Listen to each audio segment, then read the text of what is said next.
अपना भजन प्रस्तुत करने का कष्ट करें।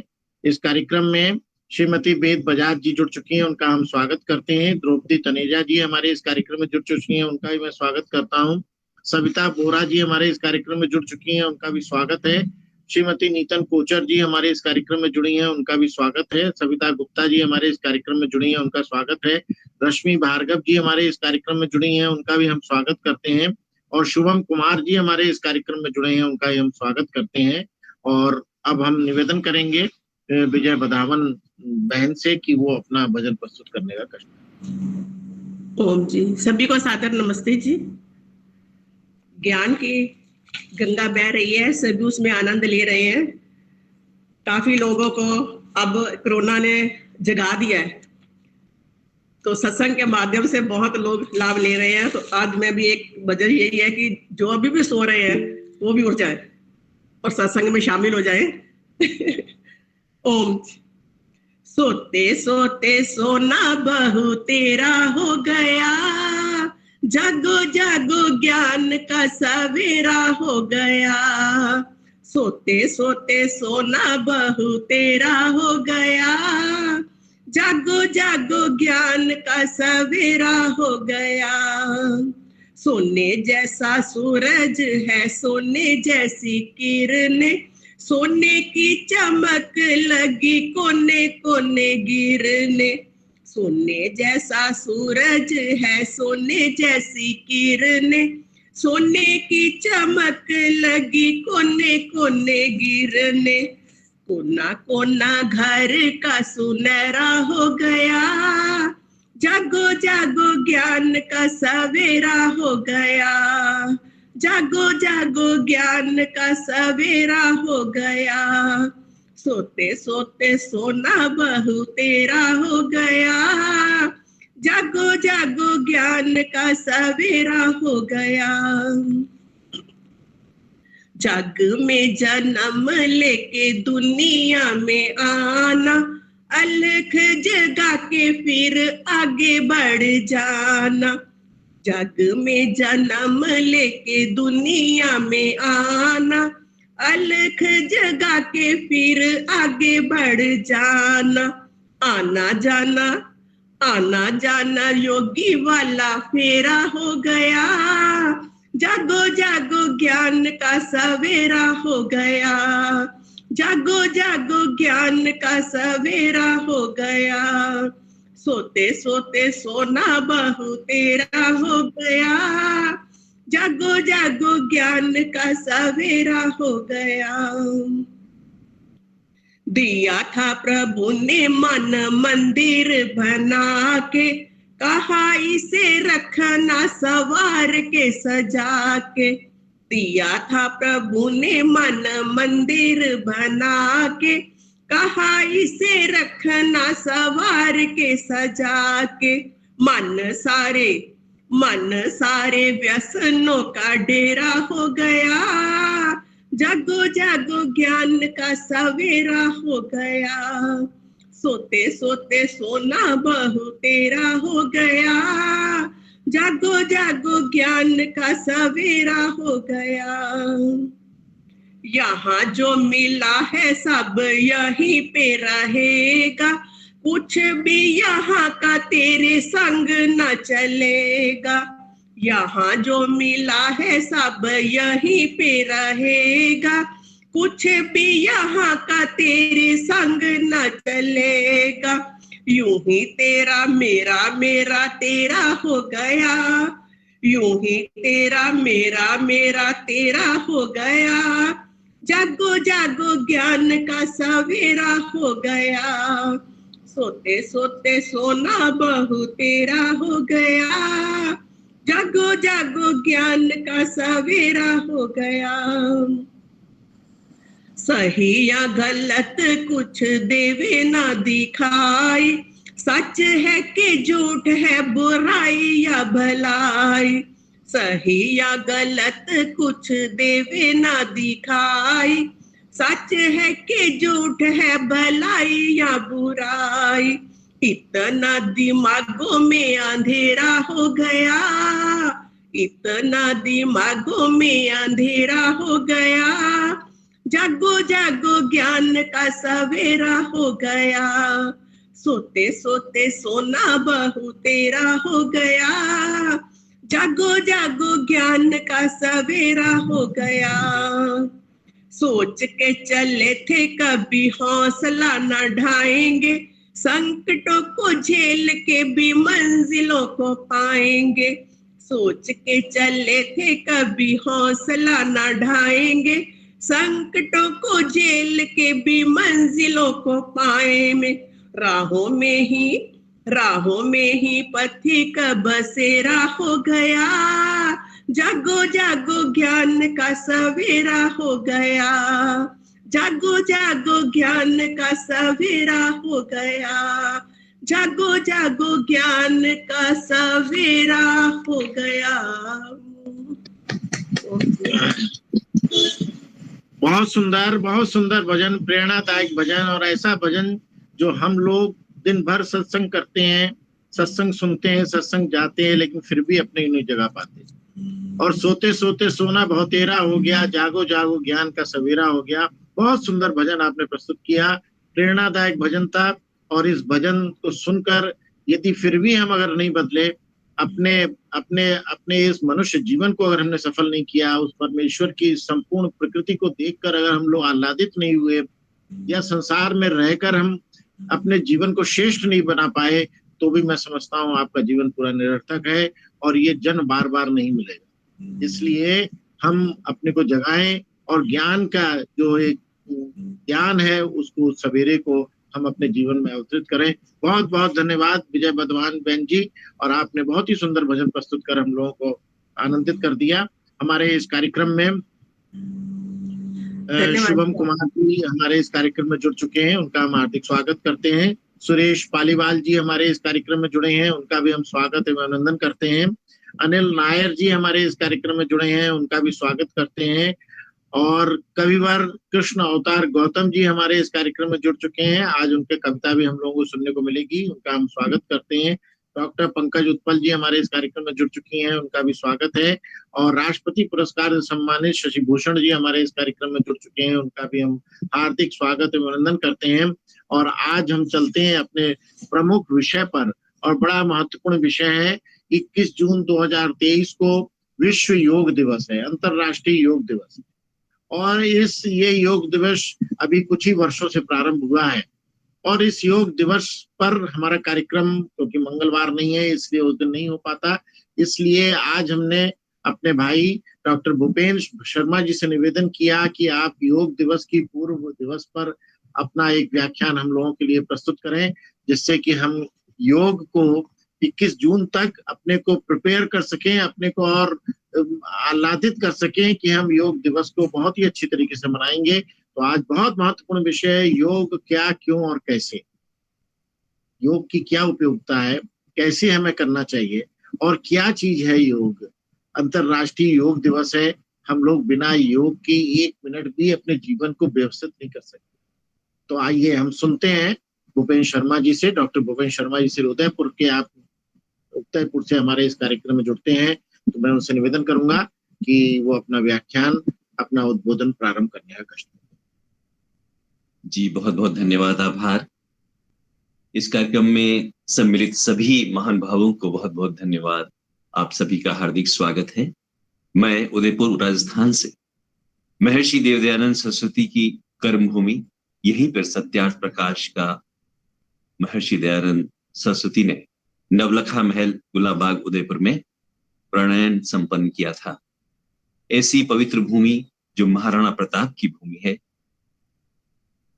उस भूमि से मैं आज अंतर्राष्ट्रीय योग दिवस, हम सभी बहुत सौभाग्यशाली हैं कि 2014 में हमारे देश के यशस्वी प्रधानमंत्री श्री नरेंद्र मोदी जी ने संयुक्त राष्ट्र संघ में यह प्रस्ताव रखा, और एक रिकॉर्ड 177 देशों की बड़ी संख्या में सहमति के साथ, उनकी अनुमोदन के साथ, और सबसे कम समय अवधि में उसका अनुमोदन होते हुए 2015-21 जून से हम अंतर्राष्ट्रीय योग दिवस को प्रत्येक वर्ष अलग अलग थीम के साथ मनाते हैं। आप सभी को अंतर्राष्ट्रीय योग दिवस के इस अवसर पर आयोजित कार्यक्रम में हार्दिक शुभकामनाएं। इस कार्यक्रम के आयोजक गण का मैं आभारी हूं, आदरणीय डॉक्टर श्वेत केतुजी शर्मा जी, जो कि इस कार्यक्रम के संयोजक हैं। ये 95वां कार्यक्रम है वेद प्रचार मंडल बरेली का, और इसमें सामवेद से शास्त्रीय गायन डॉक्टर आशा कृष्ण मोहन दुबे जी ने 158 से 161 तक के वेद मंत्रों का मधुर उच्चारण संगीतमय स्वर में किया। वेद सोमरस है। योग यानी हमें परमात्मा से यदि जुड़ना है, हमारी आत्मा को परमात्मा से जोड़ना है, तो हमें ईश्वरीय वाणी, वेद और उनसे ही उपनिषद और दर्शन, श्रीमद् भगवत गीता, इन सभी का स्वाध्याय कर परमपिता परमेश्वर से जुड़ना होगा। और यही पुरुषार्थ किया आदरणीय बहन जी डॉक्टर आशा कृष्ण मोहन दुबे जी ने। बहुत ही सुंदर भजन, हम जागृत हों, और योग जागृत ही करता है, हम योगी बने, यह संदेश दिया बहन विजय जी ने अमृतसर से। और इसके बाद हम श्रीमती सविता जी का, और उसके बाद आदरणीय माता जी द्रौपदी तनेजा जी का, फिर कृष्ण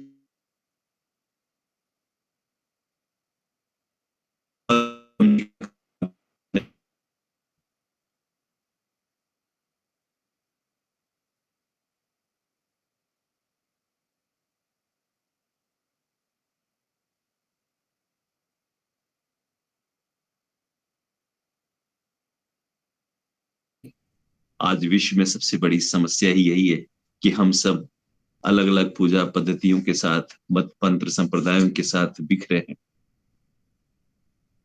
महर्षि ने जो सत्यार्थ प्रकाश में अध्याय 7वें में, समुल्लास 7वें और 9वें में जो हमें बताई है पूजा पद्धति, योग का सही अर्थ, उससे संसार यदि उससे हमारे समाज के 10 नियमों का पालन करे, तो फिर से हम इस विश्व को वसुधैव कुटुंबकम, वन वर्ल्ड वन हेल्थ, इस वर्ष 2023 की जो थीम है, एक हम स्वस्थ रह। ये हम जानते हैं योग क्या है। इस कार्यक्रम में आदरणीय राम सिंह जी वर्मा और ऐसे ही अनेक विद्वान विदुषी, हमारे अंतर्राष्ट्रीय योग प्रशिक्षक सुरेश पाली,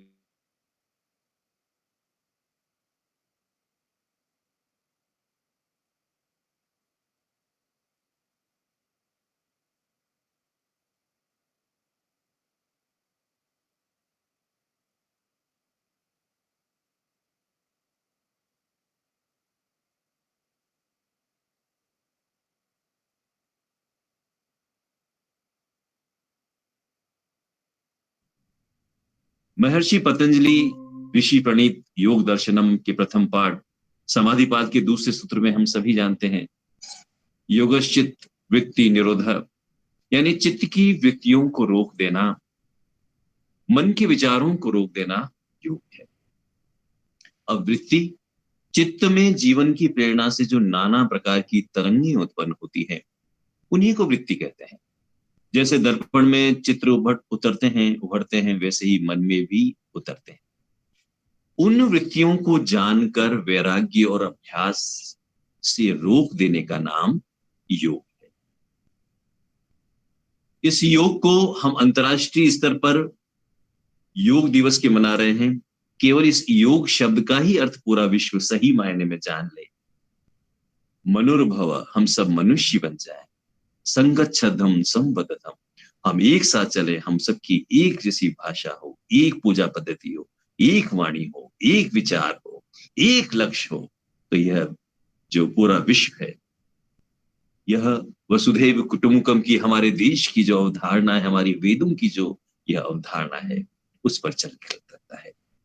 अब ये योग सबके लिए है, बच्चा हो, किशोर हो, वृद्ध हो, युवा हो, गृहस्थ हो, सभी के लिए यह योग है, क्योंकि हमारे जीवन का उद्देश्य ही योग है, परमपिता परमेश्वर को, ईश्वर का साक्षात्कार करना है। योगी बने बिना ईश्वर का साक्षात्कार हो ही नहीं सकता है। ईश्वर साक्षात्कार के बिना मनुष्य जीवन सफल नहीं हो सकता है। मनुष्य जीवन की सफलता इसमें नहीं है कि हमारे पास कितना भौतिक वैभव है, अच्छा घर है, गाड़ी है, अच्छे सुख साधन है, भौतिक सुख साधन। ईश्वर के प्रति हमारी कितनी दृढ़ आस्था है, कितनी श्रद्धा है, हम कितना वेदों के अनुसार अपने जीवन को प्रत्येक दिन ब्रह्म यज्ञ, देव यज्ञ, पितृ यज्ञ, अतिथि यज्ञ, बलिवेश यज्ञ, जो पंच महायज्ञ महर्षि देव दयानंद सरस्वती ने निर्दिष्ट की हैं, उनका प्रत्येक दिन हम पालन करके अपने जीवन को उन्नत करते हैं, इसमें हमारे जीवन की सफलता है। हमें ईश्वर का शुद्ध स्वरूप जानना होगा और ईश्वर के शुद्ध स्वरूप को जानकर पहले हम अपनी आत्मा का स्वरूप जाने, वह निराकार चैतन्य। फिर परमात्मा का स्वरूप जाने, वह भी निराकार चैतन्य। हम अल्पज्य, वह सर्वज्ञ। उस सर्वशक्तिमान, उस अजन्मय परम पिता परमेश्वर मोक्ष की प्राप्ति के लिए हम अपने प्रत्येक दिन, जैसा कि महर्षि ने हमें निर्दिष्ट किया है कि गायत्री महामंत्र का जप, ओम का जप कर हम ईश्वर से अपने आप को जोड़ें। शब्द ओम, गायत्री महामंत्र और उसका भाव बनाते हुए, भावना बनाते हुए, अर्थ की भावना बनाते हुए परमात्मा से अपने संबंध को जोड़कर हम जब उपासना करते हैं तो तब जाकर हम योग से जुड़ते हैं। योग के 4 उद्देश्य हैं मोटे तौर पे यदि हम लें तो। जो अंतर्राष्ट्रीय योग दिवस पर हम देखते हैं कि शिथिलीकरण है, आसन है, प्राणायाम है और उसके बाद अंत में ध्यान भी है। तो ये सभी यदि करते हुए, इनको भी समाहित करते हुए हम चलें तो योग के 4 उद्देश्य हैं। पहला है फिजिकल, यानी शारीरिक स्वास्थ्य है। हमारे जीवन में हमें स्वस्थ रखना अपने शरीर को इसलिए आवश्यक है ताकि हम ध्यान उपासना की, ये जो शरीर परमात्मा ने हमें यह साधन दिया है परमात्मा को पाने के लिए, उसे स्वस्थ रखना यानी हमें अपने में स्थित होना सबसे पहले। तो हम स्वस्थ रहें शारीरिक रूप से, ये पहली हमारी उद्देश्य है कि फिजिकली हम स्वस्थ हों। और उसके लिए हम दैनिक दिनचर्या को व्यवस्थित करें। दैनिक दिनचर्या यानी जो आरंभ होती है प्रातः उठने से नहीं, रात को कितने बजे हम सोते हैं। रात को यदि हम 9 बजे सो जाते हैं, सुबह 4 बजे उठते हैं और स्नान आदि करके परमपिता परमेश्वर की बताए मार्ग पर ओम गायत्री महामंत्र के जप के साथ यदि हम आगे बढ़ते हैं तो जाकर हमारी ये साधना, हमारी दैनिक दिनचर्या शुरू होती है जो ब्रह्म यज्ञ के रूप में आता है। तो शारीरिक स्वास्थ्य के लिए स्वस्थ जीवन शैली, आहार, योगासन, प्राणायाम, ये सभी आवश्यक हैं। और फिर आते हैं हम मानसिक स्वास्थ्य। दूसरा जो उद्देश्य है मानसिक, यानी मेंटल, इमोशनल। और इसके लिए हमें क्या करना होगा कि हमें अपने को प्रत्येक दिन डायरी लिखनी चाहिए। 2 सूत्र यदि हम ध्यान में रखें कि never expect anything from others, दूसरों से हम कोई अपेक्षा नहीं रखें, and accept people as they are, जैसे लोग हैं उन्हें वैसा हम स्वीकार कर लें। यदि ये 2 सूत्र हम जीवन में आगे हम रखते हैं तो हम निश्चित रूप से अपने आप को तनाव से रहित रख सकते हैं, जो आज की बड़ी समस्या है। हम जैसा जो है उसे वैसा स्वीकार करें और उसके बाद अपने मनोमय कोश को, जैसा कि महर्षि ने भी हमें सत्यार्थ प्रकाश में निर्दिष्ट किया है, 5 जो हमारे कोश, अन्नमय कोश, प्राणमय कोश, मनोमय कोश, विज्ञानमय कोश और आनंदमय कोश।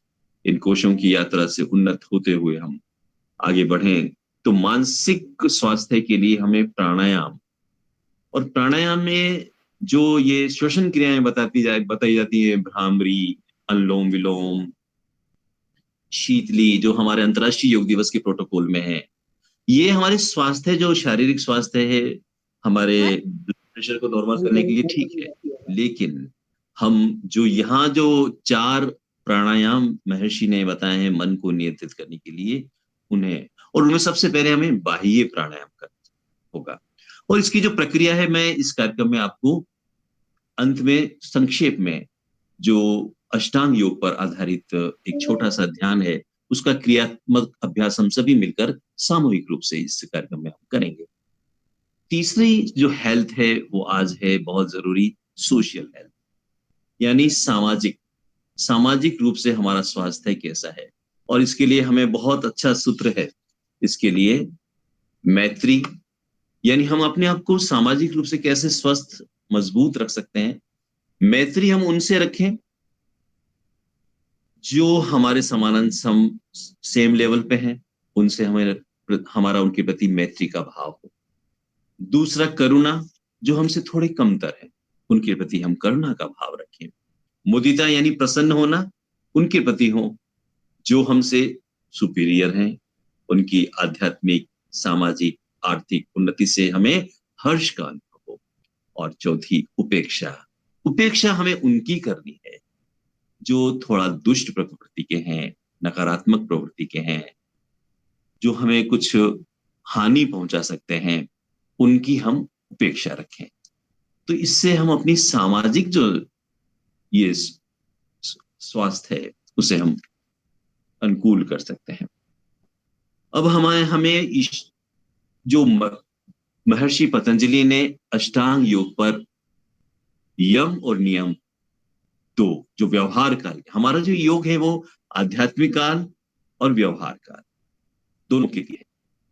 हमारा जब व्यवहार काल यानी यम और नियम, जिसमें हम अहिंसा, सत्य, अस्तेय, ब्रह्मचर्य, अपरिग्रह, इनका पालन करते हैं, जो कि हमें समाज में रहकर इसका पालन करना है। और हमारी व्यक्तिगत नियम है जो है शौच, संतोष, तप, स्वाध्याय, ईश्वर प्रणिधान। इनका यदि हम अनुपालन करते हैं तो हम निश्चित रूप से अपने स्वास्थ्य को, अपने आध्यात्मिक विकास को, आत्मिक विकास को, और जो सही मायने में योग है यानी अपनी आत्मा को परमात्मा से जोड़ने का जो हमारा मूल लक्ष्य है, उसको प्राप्त कर सकते हैं। अब ये योग हम क्यों करें, यानी हम परम पिता परमेश्वर से क्यों जुड़े, क्या लाभ है इसके, इस पर आते हैं। परम पिता परमेश्वर सबसे जो सर्वशक्तिमान है, सर्वज्ञ है, यदि हम उसके गुणों का चिंतन करते हैं तो वे गुण हमारे भीतर भी आते हैं। जब हम निरंतर ओम का जप, गायत्री महामंत्र का जप करते हैं, ये उनका अर्थ चिंतन सहित जब हम जप करते हैं, उपासना करते हैं, तो उससे हमारे जीवन में बदलाव आता है। जीवन क्या है? शरीर, मन, बुद्धि और आत्मा का संयोग है। ध्यान में जप होता है और जप का अर्थ है किसी विचार पर बार बार ध्यान लगाना। मैं चैतन्य जीवात्मा हूं। जब हमें आत्मबोध होता है तब हम मन पर नियंत्रण कर लेते हैं। कोई भी विचार जीवात्मा की इच्छा के बिना नहीं होता है। जब मन व इंद्रियों पर हमारा नियंत्रण हो जाता है तो हमारी एकाग्रता बढ़ जाती है। एकाग्रता से हमारी स्मृति तीक्ष्ण हो जाती है। जिसकी स्मृति तीक्ष्ण होती है वह बुद्धिमान हो जाता है। बुद्धिमान होने पर हम सही निर्णय ले पाते हैं और ठीक प्रकार निर्णय लेने वाला व्यक्ति सफल हो जाता है और परमपिता परमेश्वर का आनंद मिलता है। और जीवात्मा चैतन्य है। अभी कुछ के रेज हैंड हुए हैं तो मैं बाद में आपकी शंका को समाधान लूंगा। अपन एक बार इस प्रकल्प यानी योग क्यों करें, यानी योग की क्या, हमारा जो विषय है योग क्या है, योग क्यों करें और योग कैसे करें। तो अभी हम आए हैं कि योग के क्या लाभ हैं, इसके बारे में थोड़े हम एक बार फिर उसका एक तरह से पुनरावृत्ति कर रहे हैं। आप सभी जानते हैं योग के क्या लाभ हैं, फिर भी एक बार देखिए तो मोटे तौर पे योगाभ्यासी की एकाग्रता बढ़ती है, मेमोरी पावर बढ़ती है, बुद्धि सूक्ष्म होती है और इन आध्यात्मिक संपत्तियों से उसके सारे काम सफल होते हैं। हमारे भीतर जो विकृतियां हैं, काम, क्रोध, लोभ, मोह, ईर्ष्या, राग, द्वेष, ये सभी इन उपायों से नष्ट होते हैं जब हम परमपिता परमेश्वर की कृपालु गोद में बैठकर उसके चिंतन के साथ जुड़ते हैं। अपनी चंचल इंद्रियों पर हमारा नियंत्रण होता है, हमारे सुसंस्कार बढ़ते हैं, हम अपनी आत्मा के स्वरूप को जान सकते हैं यदि हम प्रत्येक दिन जब उपासना, ध्यान, योग करते हैं। उससे जीवन के प्रत्येक क्षेत्र और उद्देश्य में हम सफल हो सकते हैं। विद्यार्थियों के लिए हम खास तौर पे हम यहाँ पर मुख्यतः मैं देख रहा हूँ अधिक उम्र के हम लोग हैं।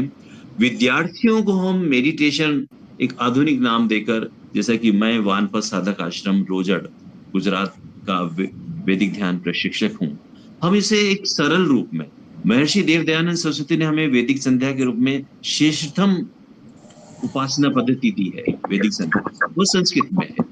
यदि हम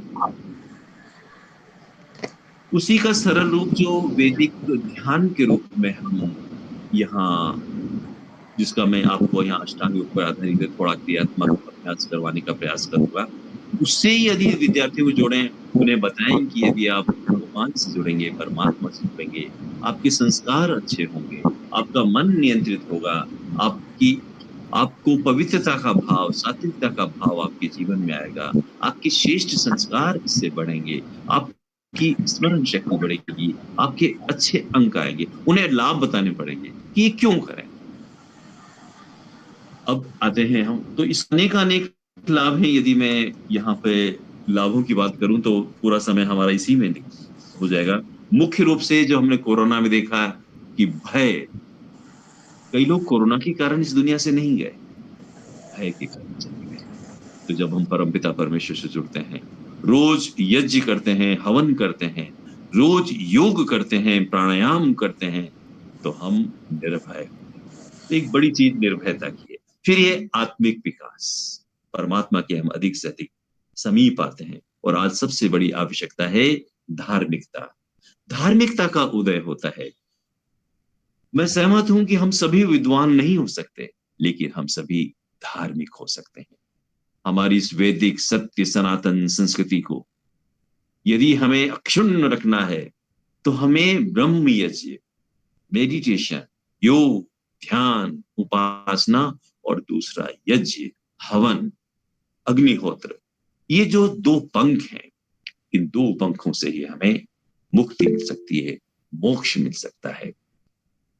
अब आइए, मेरे पास अब 10 मिनट का और समय है, और इस बीच में इस 10 मिनट के समय में जो सबसे महत्वपूर्ण जो है कि हम क्रियात्मक योग, यहाँ पर हम काफी संख्या में यहाँ पर हम सभी साधक गण जुड़े हैं, और हम सभी वे हैं जो योग का महत्व समझते हैं। प्रत्येक दिन सुबह ब्रह्म मुहूर्त में उठते हैं और स्नान शौच आदि से निवृत्त होकर एक आसन पर, एक स्थान पर, शुद्ध हवा में, जहां पर कि कोई और डिस्टर्ब नहीं कर रहा हो, अपनी मानसिक रूप से तैयार होकर सबसे पहले ब्रह्म यज्ञ करते हैं, योग करते हैं। यहां मैं वैदिक ध्यान का एक छोटा सा अभ्यास जो कि 24 मिनट का है, जो वानप्रस्थ साधक आश्रम रोजड़ में मैंने श्रद्धेय आचार्य सत्यजीत जी, श्रद्धेय स्वामी विश्वंग जी और आचार्य कर्मवीर जी के सानिध्य में, मार्गदर्शन में 2018 में वहां एक सप्ताह के ध्यान प्रशिक्षण शिविर में इसे सीख कर एक प्रमाण पत्र प्राप्त किया। उसी को मैं अलग अलग जगह पर ये वैदिक ध्यान करवाकर उनकी आत्मिक उन्नति के लिए प्रयास करता हूं। वही एक छोटा सा वैदिक ध्यान अंतर्राष्ट्रीय योग दिवस पर हम सही रूप में योग कर, हम आइए इसमें यम और नियम जैसा कि व्यवहार काल के हमने जान ही लिया, और हम सभी इसका प्रयास करते ही हैं, वो सबसे महत्वपूर्ण है। उसके बाद तीसरा आता है आसन, सुखासन, सिद्धासन, पद्मासन, स्वस्तिकासन, किसी भी आसन में आप बैठे, और यदि आप इन आसनों में नहीं बैठ सकते तो कुर्सी आसन, सोफासन, इस पे बैठे, यानी हमारा मेरुदंड सीधा हो। स्थिर सुख आसन, जिस आसन में हम सुखपूर्वक स्थिर बैठ सके, उस आसन बैठे। इस हाथों को हम ध्यान मुद्रा में रख सकते हैं, यानी तर्जनी उंगली और अंगूठे को अपने घुटनों पर रख सकते हैं, या फिर हम दोनों हाथों की सरस्वती बनाकर गोद में रख सकते हैं। और उसके बाद ये आसन के बाद हम दूसरा जो क्रम रहेगा बाह्य प्राणायाम का, ताकि बाह्य प्राणायाम से हम ये बाह्य अपने मन को नियंत्रित करेंगे। उसके पहले दीर्घ श्वसन होगा। इसे मैं थोड़े थोड़े समय के लिए लिखूंगा, हालांकि 24 मिनट का है। इसे कम समय में समेटने का प्रयास करूंगा। यम, नियम, आसन, प्राणायाम, उसके बाद आता है प्रत्याहार, यानी मन को बाह्य विषयों से हटाकर हम मन को नियंत्रित करके हम निराकार, सर्वव्यापक, सर्वशक्तिमान, सर्वोच्च परमपिता परमेश्वर का स्मरण चिंतन करें। उसके बाद प्रत्याहार के बाद हम करेंगे धारणा। नाभि, हृदय गुहा, कंठ, भ्रूमध्य या मूर्धा, किसी भी एक स्थान पर हम अपने मन को भीतर ही भीतर एकाग्र कर टिकाएंगे। उसके बाद हम ईश्वर के निज और मुख्य नाम ओम का अर्थ चिंतन सहित ध्यान करें। पहले ऊंचे स्वर में 3 बार, फिर धीमे स्वर में और फिर मानसिक जप। उसके अलग अलग ईश्वर के जो गुण कर्म स्वभाव हैं उनका हम अर्थ का भाव बनाते हुए परमात्मा से अपने संबंध को जोड़ेंगे। जब हम ईश्वर के सर्वज्ञ का भाव बनाते हैं, हमारे भीतर भी ज्ञान की आभा प्रस्फुटित होती है। जब हम निर्भय का भाव बनाते हैं तो हम स्वयं निर्भयता का भाव रखते हैं।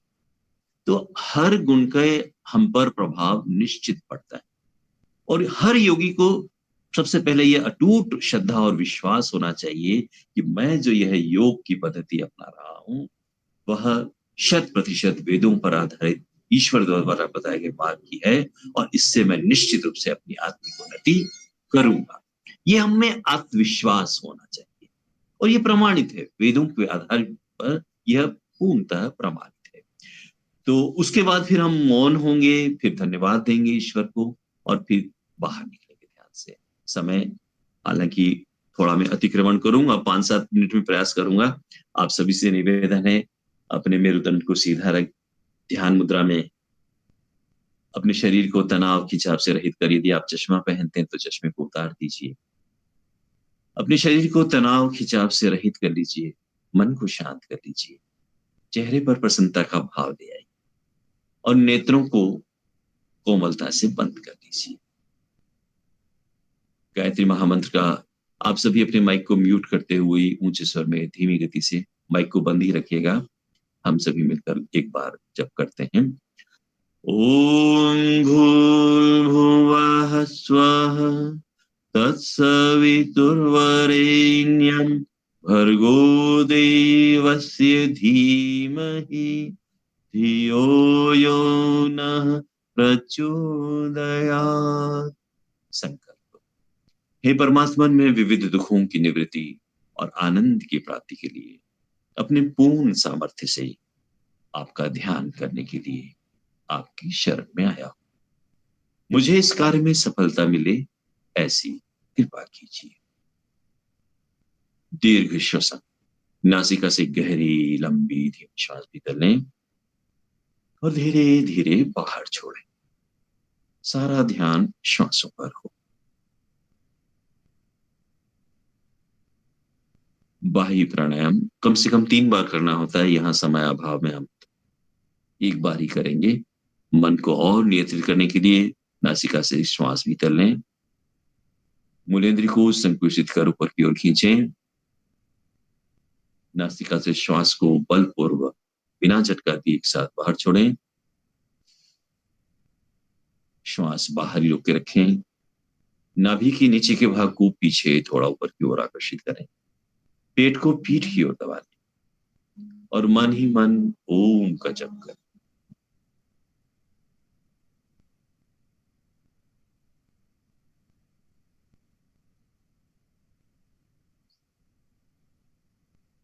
यथाशक्ति श्वास को बाहर रोके रखने के बाद पेट और मूलेंद्री को ढीला छोड़ते हुए धीरे धीरे श्वास एक दो सामान्य श्वास लीजिए। प्रत्याहार। मन को बाह्य विषयों से हटाकर निराकार, सर्वव्यापक, सर्वशक्तिमान, सर्वोच्च चैतन्य प्रभु का स्मरण चिंतन मन कीजिए।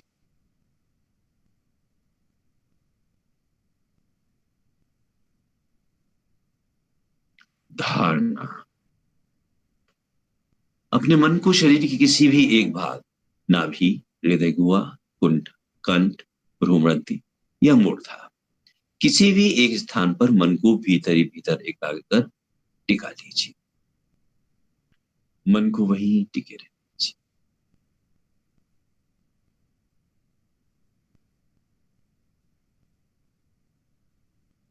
ध्यान ईश्वर के निजर मुख्य नाम ओम का अर्थ चिंतन सहित पहले हम 3 बार ऊंचे स्वर में ओम का मधुर उच्चारण करेंगे।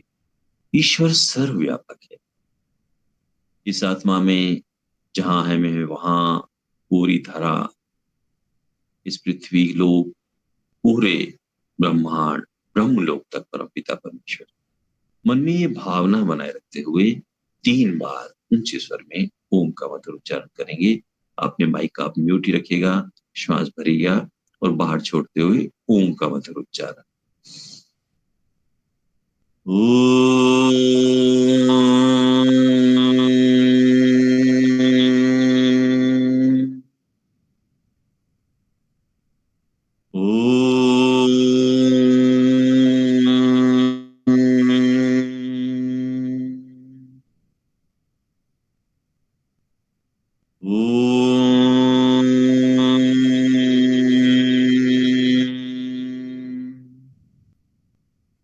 पूरा जगत और यह निराकार अणुस्वरूप चैतन्य आत्मा ईश्वर में डूबे हुए। मन में यही भाव बनाए रखें।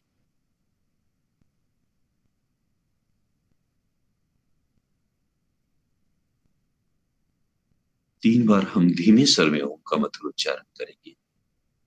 ईश्वर सर्वज्ञ है, सब कुछ जानता है। यही भाव बनाए रखते 3 बार धीमे स्वर में ओम का मधुर उच्चारण।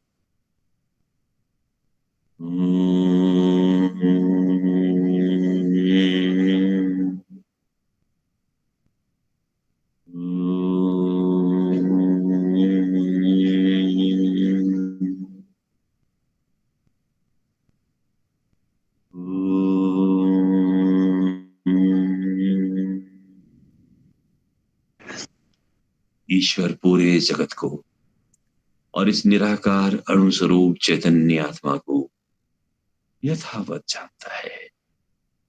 इस समय भी वह मुझे भली भांति जान रहा है।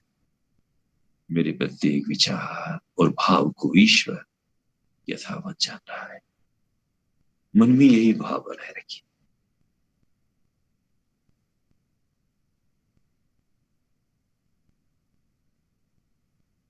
अब हम ईश्वर के मुख्य और निज नाम ओम का अर्थ चिंतन सहित मानसिक जप आरंभ करेंगे। हर श्वास प्रश्वास के साथ मन ही मन ओम का जप आरंभ कीजिए। ईश्वर सर्वरक्षक है, वह सदा सर्वत्र सबकी रक्षा करता है। ईश्वर के प्रति कृतज्ञता का भाव, अपने में निर्भयता की स्थिति। मन ही मन ओम का जप चलता है।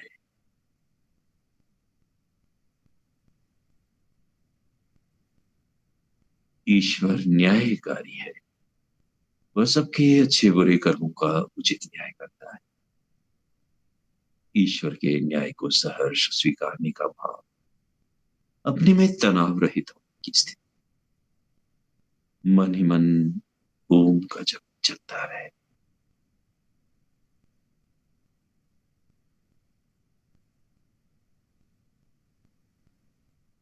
ईश्वर निर्विकार है, अज्ञान राग द्वेष आदि सभी विकारों से रहित अत्यंत पवित्र है।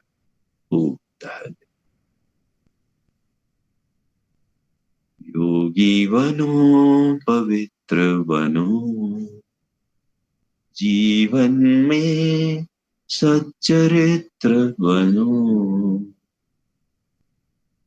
मन ही मन ओम का जप चलता है। ईश्वर आनंद स्वरूप है, आनंद से परिपूर्ण, तृप्त, दुख रहित। मुझे भी ईश्वर का आनंद प्राप्त करना है, यही ईश्वर से प्रार्थना। मन ही मन ओम का जप चलता है।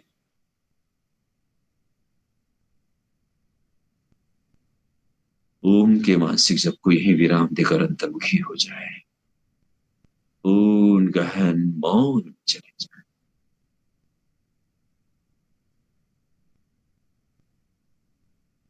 ध्यान में प्राप्त मानसिक स्थिति का अनुभव करें। शांति, संतोष, स्थिरता, सत्ता।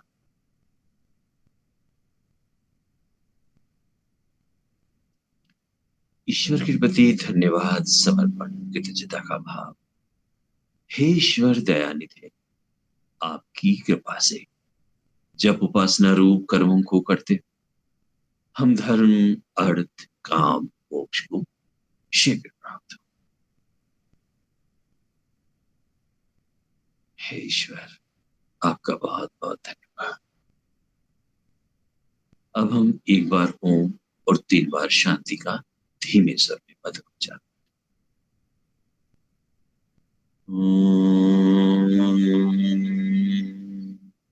शांति, शांति, शांति।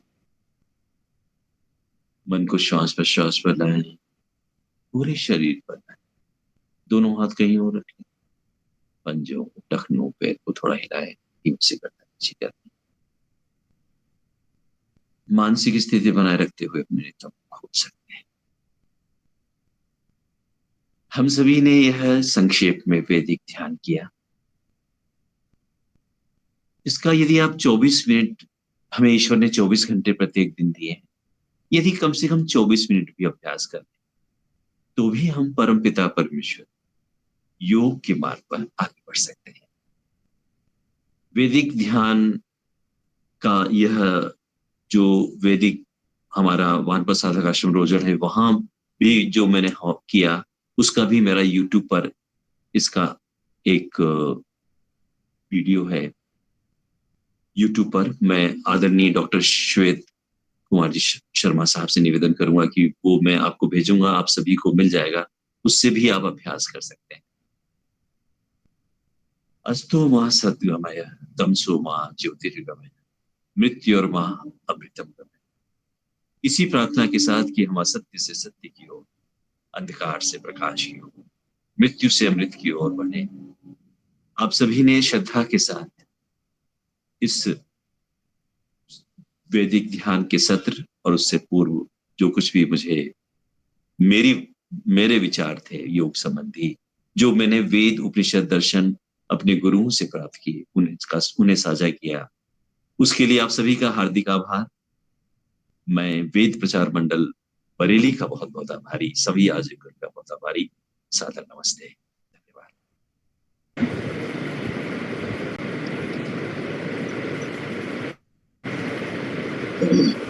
बहुत सुंदर।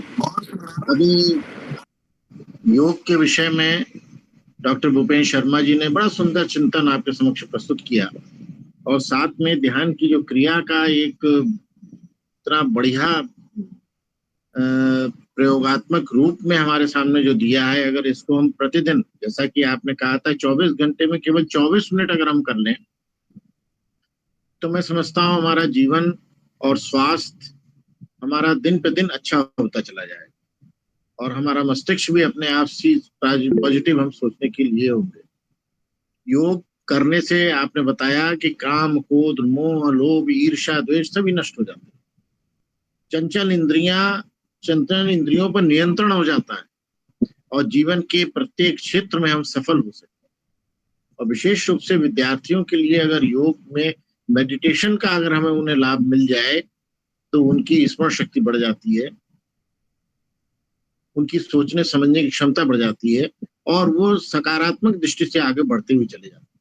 अच्छे संस्कार बनते हैं, मन में पवित्रता आती है। बड़ा सुंदर चिंतन आपने प्रस्तुत किया, और वास्तव में एक विश्व और एक स्वास्थ्य का जो संकल्प हमारे माननीय प्रधानमंत्री और योग दिवस को लेकर, विश्व योग दिवस को लेकर लिया जाता है, ये अपने में बहुत महत्वपूर्ण है। और हम लोगों ने अभी ध्यान का क्रियात्मक पृष्ठभूमि भी हमने ये देखी, लेकिन इसके लिए तो पूरा समय चाहिए। केवल क्रियात्मक के लिए ही कम से कम मैं समझता हूँ 45 मिनट चाहिए, तब हम उसको ठीक से समझ पाएंगे और हम लोग उसको अपने जीवन में अवतरित कर पाएंगे। लेकिन इतने कम समय में भी आपने 10 मिनट में भी जो क्रियात्मक का एक स्टेप बाय स्टेप जो आपने हमें बताया, अगर यही हम कर लें और अगर आपके पास रिकॉर्डिंग होगी तो रिकॉर्डिंग जब आप मेरे पास भेजेंगे मैं तो सबके पास भेजूंगा इस रिकॉर्डिंग को, और इस रिकॉर्डिंग के माध्यम से हम कम से कम ध्यान की उस क्रिया को अच्छी तरीके से समझ पाएंगे। बहुत बहुत धन्यवाद डॉक्टर भूपेन शर्मा जी, आपने अपना महत्वपूर्ण समय हमारे इस कार्यक्रम के लिए दिया, और अंतर्राष्ट्रीय योग दिवस की इस पूर्व दिवस के अवसर पर आपने हम लोगों को सचेत किया कि हम योग करें, योग से क्या लाभ है, और योग जो हमारे प्राणायाम है उनको हम किस प्रकार कर सकते हैं, ध्यान की क्रिया को हम किस प्रकार कर सकते हैं। ऐसे महत्वपूर्ण बिंदुओं पर आपने अपने प्रकाश डाला, इसके लिए हम कोटिशा आपको धन्यवाद देते हैं, और आशा करते हैं कि इसी प्रकार समय समय पर अपना महत्वपूर्ण समय हम लोगों के लिए देते रहेंगे। बहुत बहुत धन्यवाद, बहुत बहुत।